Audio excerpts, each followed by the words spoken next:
Si observamos a nuestro alrededor, nos vamos a dar cuenta que nuestra vida diaria está rodeada de mezclas. Sí, de mezclas. Por ejemplo, el jabón con el que nos lavamos las manos, el aire que respiramos, los ladrillos con los que están pegados nuestra casa es una mezcla de cemento, arena y agua, el gel antibacterial que utilizamos mucho últimamente e incluso el agua que bebemos para refrescarnos, todo esto son mezclas. Para que suceda una mezcla, debe haber dos o más sustancias puras, lo cual Mari nos va a explicar.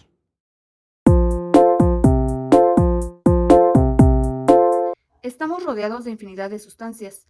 Algunas son puras, pero la mayoría están formadas por dos o más sustancias puras. Las sustancias puras tienen un aspecto homogéneo. Cada sustancia pura se caracteriza por poseer propiedades específicas que las distinguen de las demás. En cambio, las mezclas no tienen propiedades específicas. Sus propiedades dependen de las sustancias o componentes que las forman. Según su aspecto, las mezclas pueden ser heterogéneas u homogéneas.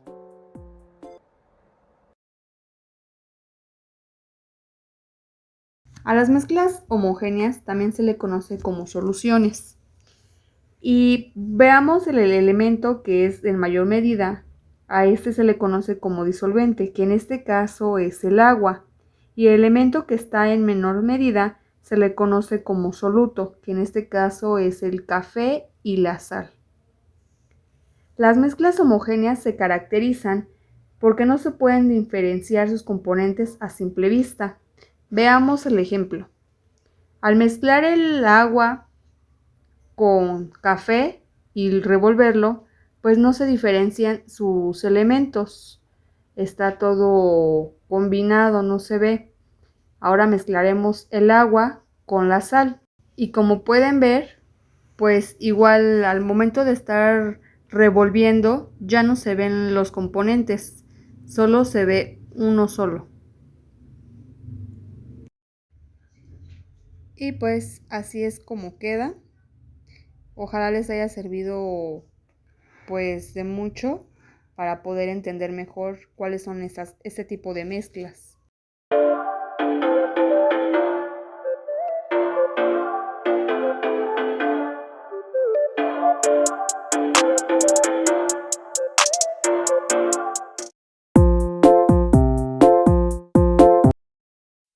En las mezclas heterogéneas, los componentes se pueden distinguir visualmente y no se distribuyen de una forma regular.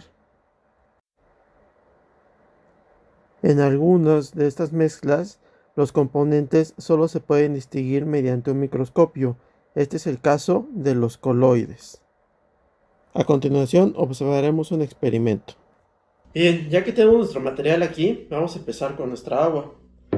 Yo le voy a agregar pintura para que podamos distinguir mejor el fenómeno. Entonces la vamos a mezclar bien fuerte. La revolvemos. Y una vez que tengamos nuestra mezcla, la vamos a echar en nuestro otro recipiente. Con mucho cuidado de que no se tire. Ya con eso. Entonces, ahora vamos a echar el aceite, que es una sustancia más densa, y vamos a ver lo que pasa.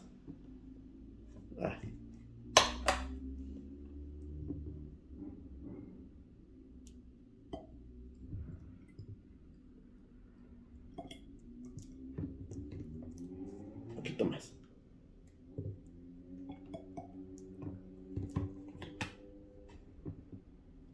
Aquí podemos observar cómo las dos sustancias no se mezclaron. Esto es una mezcla heterogénea.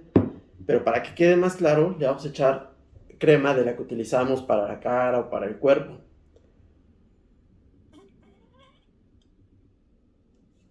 Y miren, podemos observar de igual manera cómo ninguna de las tres se mezcló entre sí. Ya no me van a decir, entonces hazle como lo hiciste en la pintura, que solo la revolviste y ya. Pues vamos a eso. La revolvemos fuerte, fuerte, fuerte también.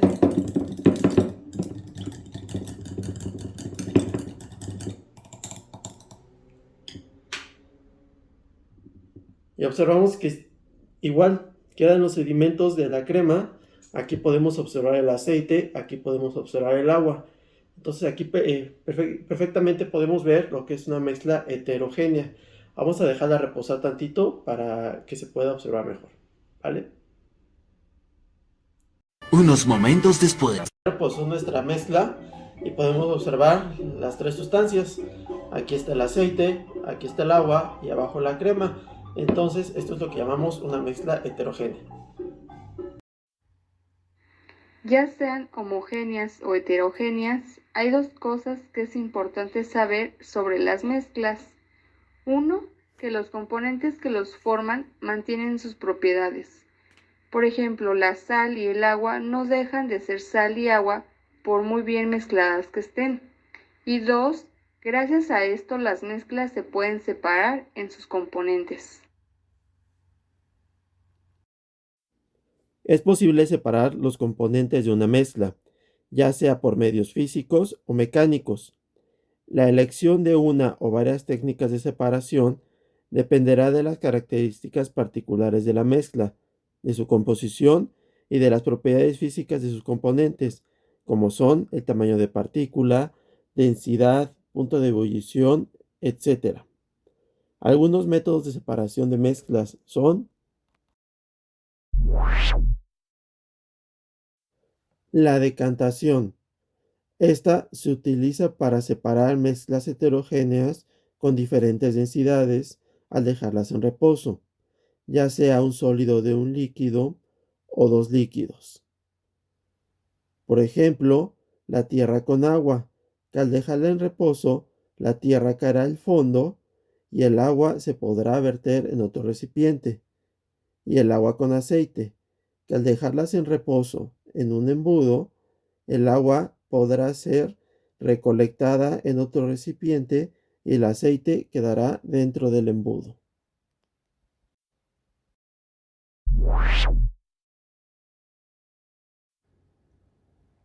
Evaporación. Esta se utiliza para separar un sólido disuelto de un líquido. Se debe calentar la mezcla hasta llevar el líquido a su punto de ebullición, para que se evapore y el sólido quede en el fondo del recipiente. Con este método se puede separar sal disuelta en agua. La filtración. Este se utiliza para separar un sólido que se encuentra en un líquido, utilizando papel filtro. Las partículas del sólido, al ser muy grandes, quedarán atrapadas en el papel. Así, el líquido pasará fácilmente y este podrá ser recolectado en otro recipiente.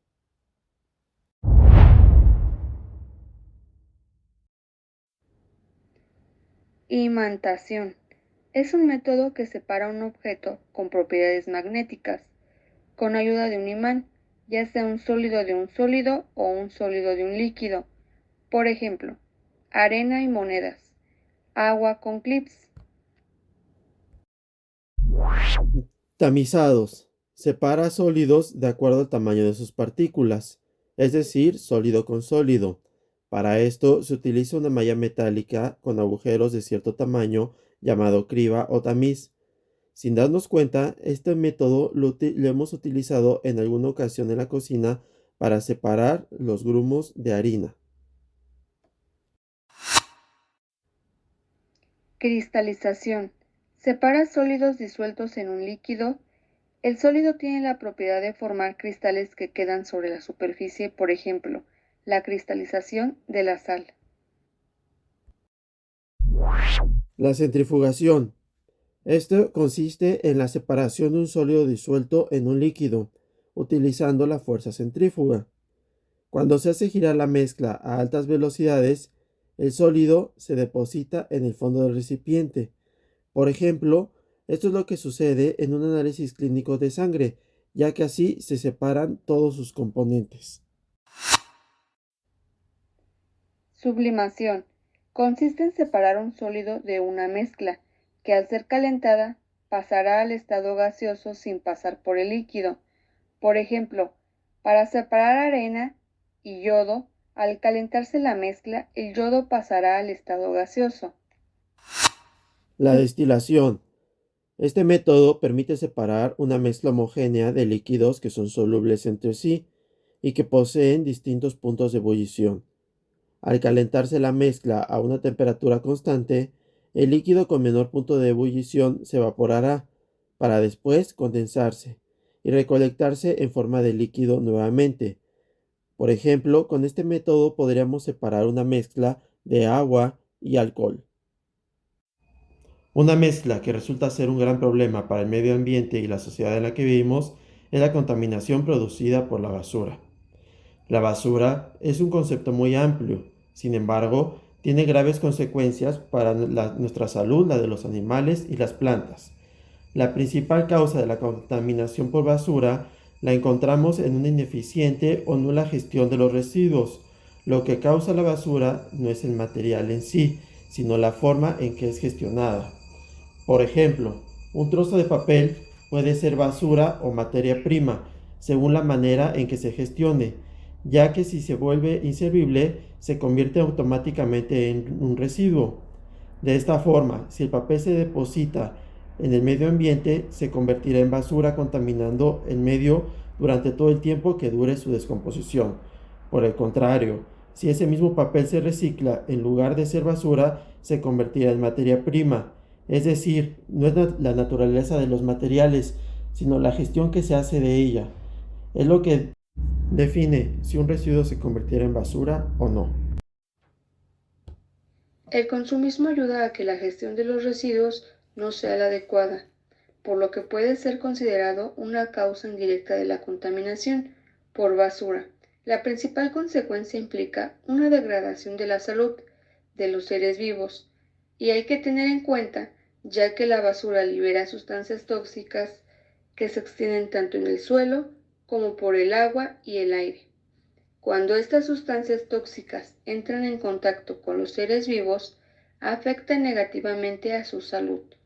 Asimismo, también es fundamental tener en cuenta la contaminación por basura tiene un importantísimo impacto en el medio ambiente desde una perspectiva estética, ya que degrada los paisajes naturales. Se calcula que cada uno de nosotros producimos alrededor de 300 kilos de basura al año. Según la OMS, son muchos los efectos a corto y largo plazo que la contaminación ejerce sobre nuestra salud. Esta incrementa el riesgo de padecer enfermedades respiratorias agudas, como lo es la neumonía, y de enfermedades crónicas como el cáncer de pulmón o las cardiovasculares. Es importante hacer énfasis en que los seres humanos, gobiernos y empresas somos los causantes de la contaminación y destrucción de nuestro planeta. Hacemos uso desconsiderado y sin moderación de recursos limitados con los que la Tierra cuenta. La tala, la contaminación de océanos, ha dañado la capa de ozono. Esto tiene múltiples consecuencias para el medio ambiente y por ende para todos los que habitamos en la Tierra. Gran parte de la contaminación son las empresas. Ellas son las causantes del daño al medio ambiente. Se deben hacer leyes más estrictas que regulen la actividad de estas y de cómo manejan sus desechos. Cada vez los cambios en la temperatura son más visibles. En la mañana hace mucho frío, en la tarde mucho calor, luego en la tarde vienen lluvias muy fuertes. Una de las consecuencias de la contaminación es el cambio climático.